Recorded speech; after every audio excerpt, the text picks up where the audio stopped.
Hello, Jenny. Allow me to introduce you to someone. Meet Nicole, my new wife. I am leaving you because I have decided to start a life with Nicole. Just so you are aware, I place the blame entirely on you. You were incompetent. You couldn't even conceive a child, stated my husband Steve. His tone as nonchalant as if he were merely conducting a routine business deal. Standing next to him was Nicole. Strikingly beautiful like a model. Her wide smile exuding a triumphant air. Her evident pregnant belly was an unmistakable sign of her state. Under normal circumstances, such crude and cutting remarks would provoke anger. Yet I maintained a demeanor even more serene than my husband's. Divorce. That's not feasible, Steve. As it happens, I've been on my own for over a month now, I informed them. Perfectly composed. Nicole initially appeared shocked, then erupted into derisive laughter. Single for a month. What are you implying? Stop spewing absurdities just because you're distressed. This is precisely why he left you. You ought to have had your mental health evaluated before undergoing fertility treatments, Nicole snapped back. Her tone biting and frosty. Despite their spiteful comments, I kept my cool.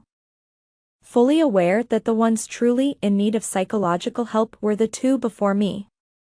Observe and you will regret this. It appears you don't grasp the situation. So let me clarify, Steve and I are no longer married. We've been estranged for over a month now. Their response was raucous laughter upon hearing this. Oh. Really? That's hilarious. Honestly, I don't understand. I didn't realize you were so naive. I thought you were a bit sharper. We were never well suited. It's best you left early. Yes. It turns out we're already divorced. Can't you come to terms with the fact that you've been replaced? Just go. Jenny. I'm marrying Nicole. And she will soon move into this house. Do whatever you please.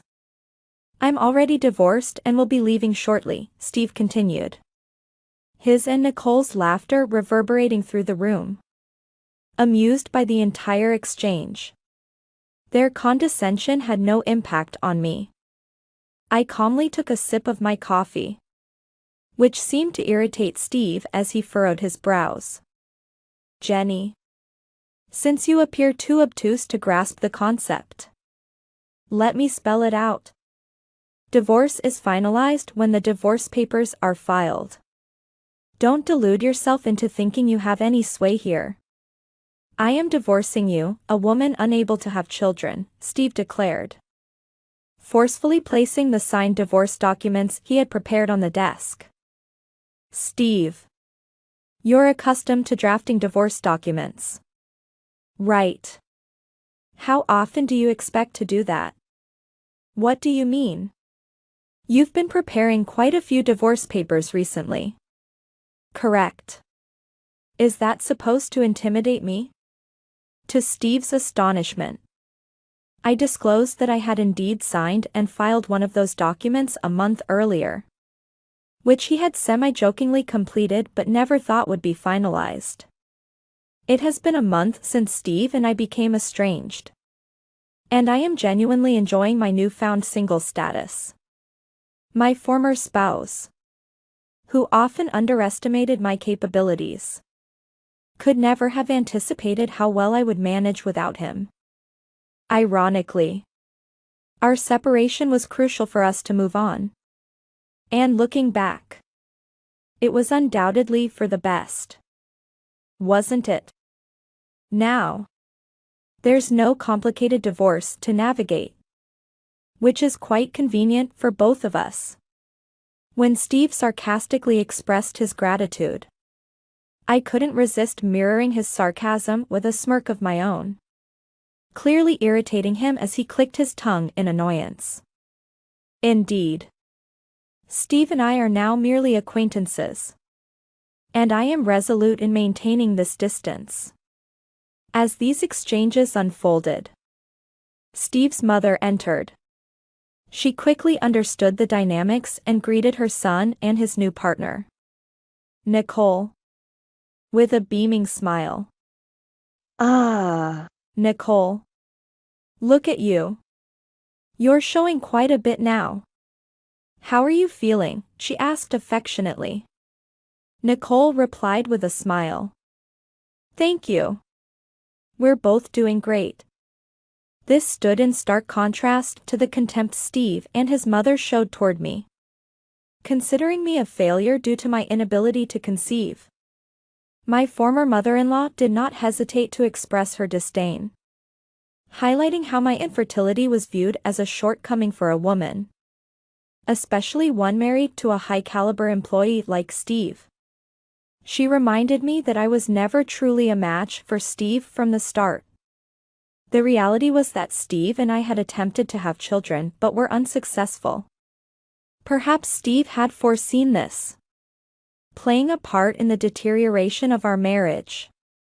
As Steve joyfully shared news of his upcoming marriage and imminent fatherhood with Nicole, his mother feigned surprise at how quickly I had let him go.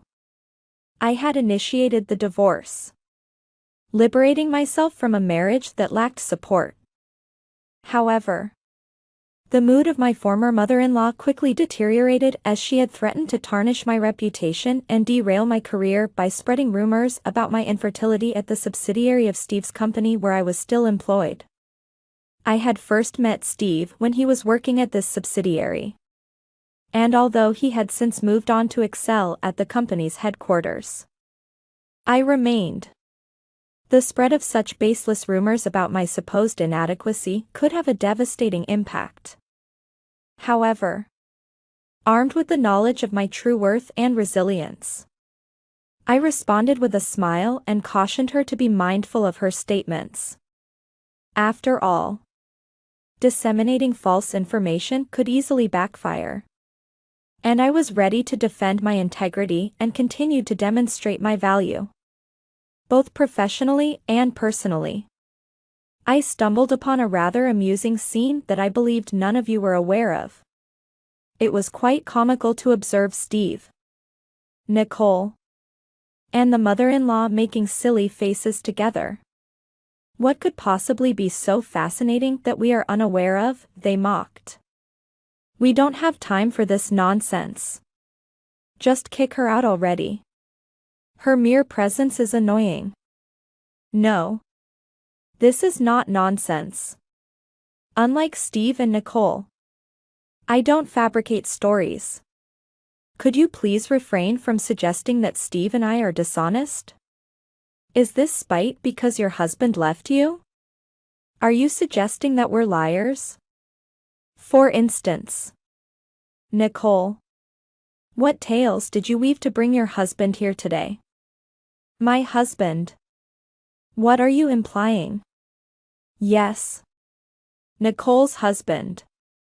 She is, after all, already married. Both Steve and the mother-in-law turned to face Nicole, whose expression momentarily faltered before she managed to force a laugh. See. You're such a liar. How dare you invent such nonsense that I have a husband?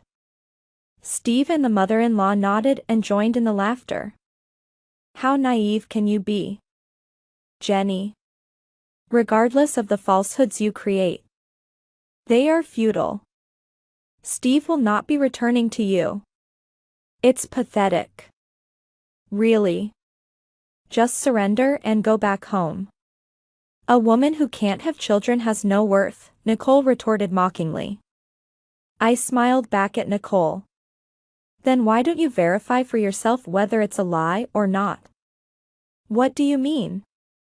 As I mentioned earlier, I've already filed for divorce and it's finalized. Steve is free to marry. A married person can't marry again. Right?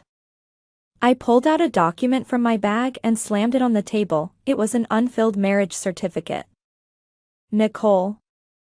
If you're not married, you can file this marriage certificate right now. Can't you? Considering myself somewhat of the useless person, I figured I could at least be of use in this way. Please proceed with your wedding without minding me, I encouraged her. Nicole made no move towards the marriage certificate. At that moment, Steve intervened. That's enough. Stop saying whatever you like. We will marry when we're ready. Under our own conditions. He grabbed the marriage certificate from the table and ripped it up. Marrying you was a spur-of-the-moment decision. And it was a mistake. I won't do that again. I'll meet her parents.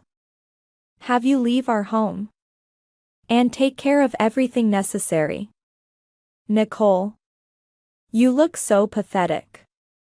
Almost as if you're frightened. What was that? Say it again. Steve seemed on the verge of confronting me physically. I retrieved another envelope from my bag and slid it across the table to him. Is this a gift for the unfortunate you? Steve asked sarcastically. Tearing open the envelope impatiently. He removed a crumpled piece of paper and scrutinized it. His previously calm demeanor quickly unraveling. His face paled. And a visible shudder ran through his body. Beside him, his mother-in-law and Nicole leaned in. Their expressions mirroring his shock. What does this mean? Nicole inquired. Her voice tinged with bewilderment and worry. Clutching the wrinkled paper. I took a deep breath and disclosed the serious news to my former husband. This document indicates that you have been diagnosed with male infertility. Steve. Unfortunately, there seems to be a problem with your sperm. And as a result, you are unable to father children. In a panic, Steve pulled another document from the envelope. His hands trembling. Look at this, he demanded. His voice escalating. My reproductive functions are perfectly normal. The hospital confirmed it. Do you grasp what I am saying? His face reddened with a blend of rage and disbelief. Desperate to deny the distressing truth, he continued. The reason we couldn't have children isn't because of me, it's because of you. Steve. His complexion turned deathly pale as he struggled to come to terms with the reality. He reread the diagnosis. His eyes scanning the words. Frantically trying to refute the implications. This is a lie. It can't be true, he whispered to himself. Yet the document's contents remained the same. This is the truth. Steve. Stop dismissing it as nonsense. How could you think I would fabricate such a diagnosis? How could you manage a family without your cooperation? I asked with a heavy sigh. Recalling the early days when we first suspected our inability to conceive. Initially, when we had concerns about our fertility, I recommended that you seek treatment. However, you were adamant the issue lay with me and refused to cooperate. I desired children as much as you did. Had I been diagnosed as infertile, I would have been the one to undergo treatment. Yet, hospital tests confirmed that there was nothing wrong with my reproductive health. Driven by desperation for the truth, I secretly took a sample from you and had it tested, which confirmed your infertility, I revealed. Steve's expression twisted into one of disbelief and anger. Why would you undertake such a step without telling me? You are merely my wife. Do not interfere in these matters.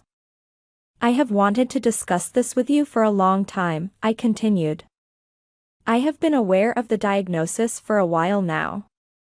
It wasn't a recent finding. But you jumped to the conclusion that I was infertile and started spending more time away from home. Working late. And disregarding my attempts to talk. As a result, our relationship became strained. Whenever you saw me, you hurled insults, calling me infertile and worthless. You felt superior because you worked for a large corporation and thought you could control me. Meanwhile, I began to suspect that you, who so desperately wanted children, were distancing yourself from me and perhaps seeking to have children with someone else. That led me to hire a detective to look into your affairs. And it was then I discovered your relationship with Nicole. Steve stood there, speechless, trying to digest the revelations. The mother-in-law, also present, was visibly trying to control her rage, her face turning a fiery red. Both wore expressions of deep betrayal, unable to deny the truths that had just been exposed. A wave of relief washed over me as I observed the disbelief and confusion in their eyes. Despite the tension, Steve stubbornly maintained his denial, his voice laden with indignation. There is no way I'm infertile. How dare you forge such documents? This is a crime. And I will sue you. Go ahead, I responded calmly, my confidence destabilizing him. It will be you who ends up embarrassed. Just make sure to inform me of the results. I watched as Steve struggled to compose himself. Beginning to understand the gravity of the situation, Steve, visibly sweating, began to realize there might be truth in my words. I'm not sterile. Nicole's expecting. Right? Steve argued with desperation. I responded casually. Didn't you hear what I just mentioned? Nicole is married. With a lawful husband besides yourself. Is it really that shocking that she could be pregnant? As the discussion unfolded, Steve glanced toward Nicole, who had initially backed his denial. Yet, as my assertions sunk in, he started to grasp their implications. Despite this, Nicole vehemently denied it. No. That's incorrect. I am not married. I've never been married. This child is Steve's. You might consider confirming the paternity once the baby is born, I recommended. As I previously pointed out, the hospital has found issues with Steve's fertility. It's not certain. So continue to hope. I hope for your sake the child turns out to be Steve's, not your husband's. The chances were slim. But Nicole refused to accept it and began to yell hysterically, accusing me. No. These are all fabrications. Jenny, you've concocted these lies to trick us. Her accusations were interrupted by the doorbell ringing at the in-laws' house. It was an unexpected visitor. Yet no one had the inclination to answer the door. With reluctance, I stood up and went to welcome the guest. On time. A man stood there.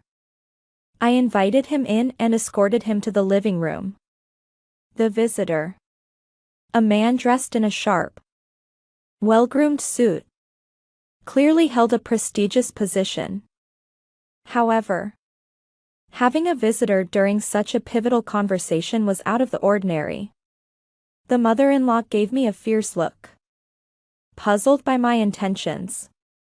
Only Steve and Nicole reacted differently. They were taken aback and looked around in astonishment, since the mother-in-law seemed oblivious to who he was. I felt it necessary to introduce him. This is Mr. Kevin Powell. I thought it appropriate for him to join us today. Despite the mother-in-law's wary glance, I turned to Steve and Nicole. No need for introductions for you two. Right. President Powell. What brings you here indeed? Mr. Powell, the president of the company where Steve was employed, was a very busy man. Yet, he had agreed to come after I briefed him on the situation. Mr. Powell briefly acknowledged Steve but then turned his attention towards Nicole. Nicole visibly trembled under his piercing gaze. Why are you here? Demanded Mr. Powell, his voice laden with authority and astonishment. In a firm, quiet tone, he warned that should he suspect any misguided actions from his wife, he would not hesitate to step in. Steve, caught off guard, struggled to make sense of the scene unfolding before him. Mr. Powell, who was both the president of the company where Steve was employed and Nicole's husband, had caught Steve in a delicate position. Steve had unwittingly become involved with his boss's wife. A risky situation he had blundered into. Unaware that Nicole had cleverly concealed her true identity by using her maiden name, Nicole had hidden her marital status, planning to divorce Mr. Powell and remarry. She had prematurely begun using her maiden name to facilitate this. Now, under her husband's scrutinizing look, Nicole's previous confidence melted into sheer panic, akin to a deer in headlights. Mr. Powell seemed to expect a plausible explanation from Nicole, possibly hoping to dismiss the rumors as mere fabrications from a misguided informant. However, upon seeing Nicole's anxious behavior, he quickly recognized the reality of the situation. His face briefly showed a look of sorrow before he turned his focus to Steve. It's been some time since our last encounter, Mr. Powell stated to Steve, his tone calm but tinged with a clear note of anger. Flustered, Steve attempted to alleviate the tense atmosphere. President, this is all a misunderstanding, he managed to say. But Mr. Powell's intense stare only intensified. I've heard quite enough about your misconduct. To engage in an affair with my wife and then to insult your own wife as infertile, Mr. Powell's voice thundered with rage, making Steve shrink back in shock and fear.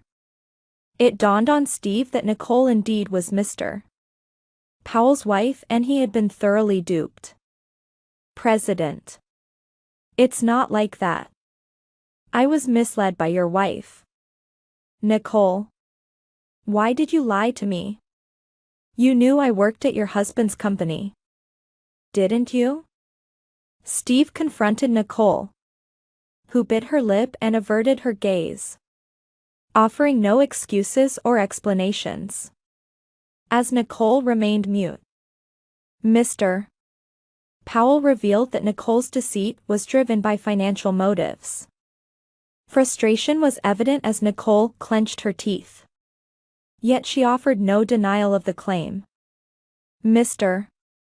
Powell disclosed that after their marriage, he soon recognized Nicole's lavish spending habits.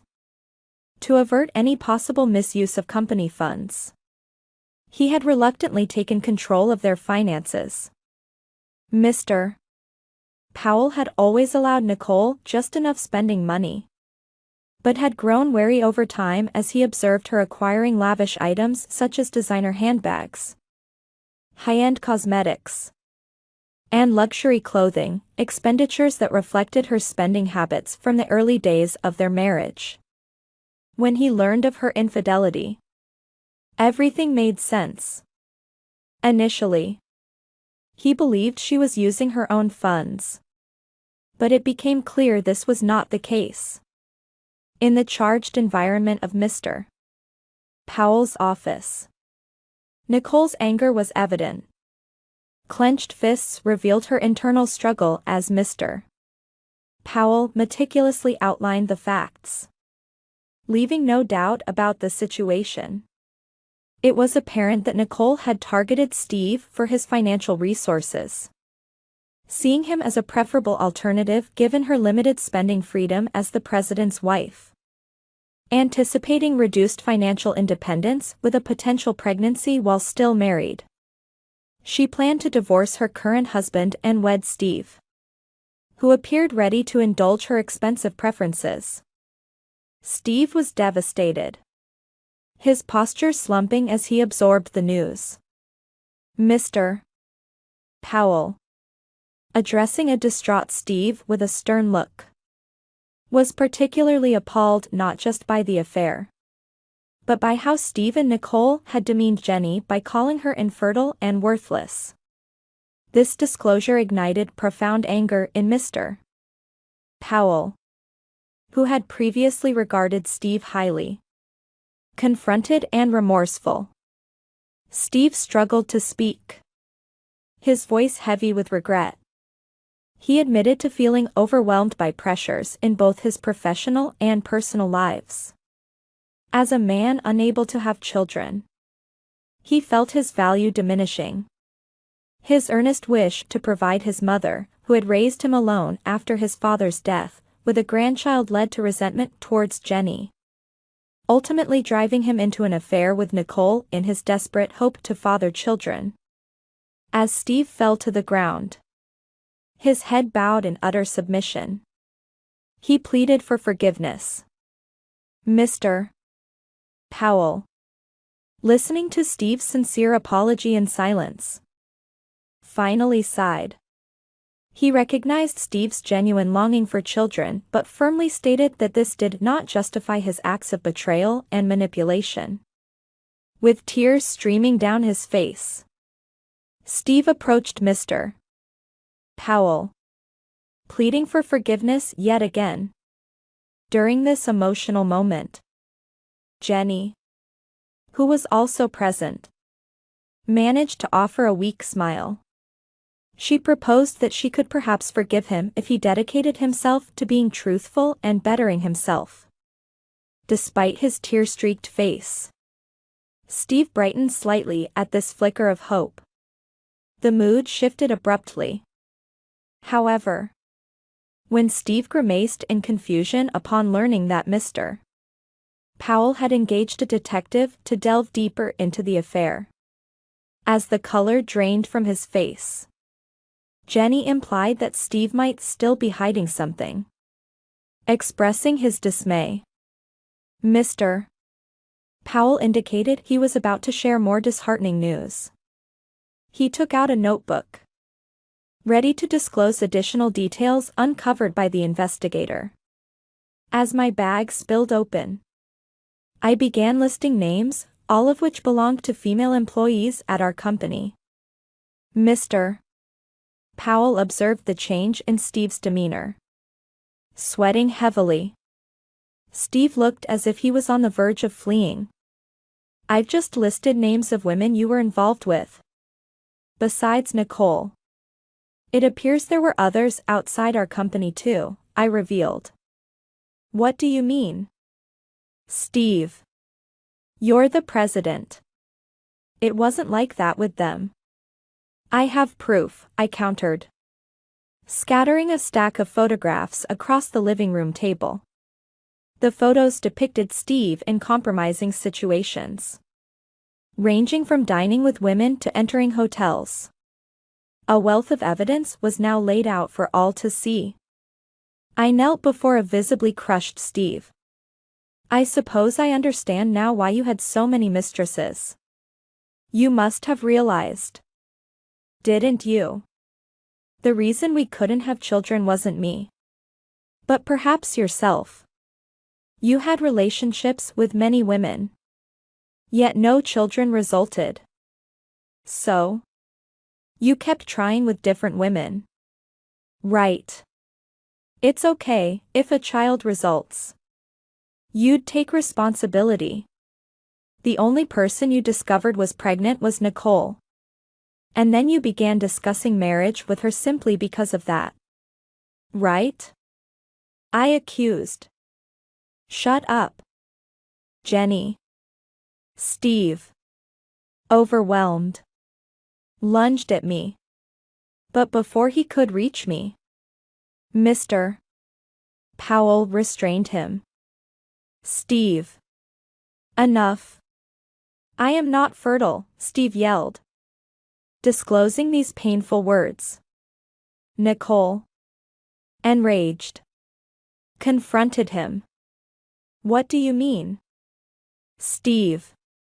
Did you mean that any woman would do as long as she could have a child, and you were saying you'd marry me just because I got pregnant? Were you suggesting that? As I walked away from the house that had once been my home, I felt an overwhelming sense of freedom. The next chapter of my life was beginning. Free from the toxic environment I had endured. Are you deceiving me? Stop joking. You were merely using me. Steve managed to escape Mr. Powell's hold and expressed his defiance. Quiet. You were deceiving me as well. And to think you were not even ready to marry. Don't put on airs. Observing the pair exchanging insults was disheartening. And Mr. Powell was frustrated. Steve. Nicole. I will make sure both of you face the consequences of your actions. Don't imagine you can escape this, he declared firmly, issuing a warning they couldn't ignore. Both fell silent at his words. At that moment, the mother-in-law, previously unable to speak, stepped forward to Mr. Powell. Mr. Powell. I must apologize for the disturbance my son has caused. I implore you to forgive us. She attempted to intervene.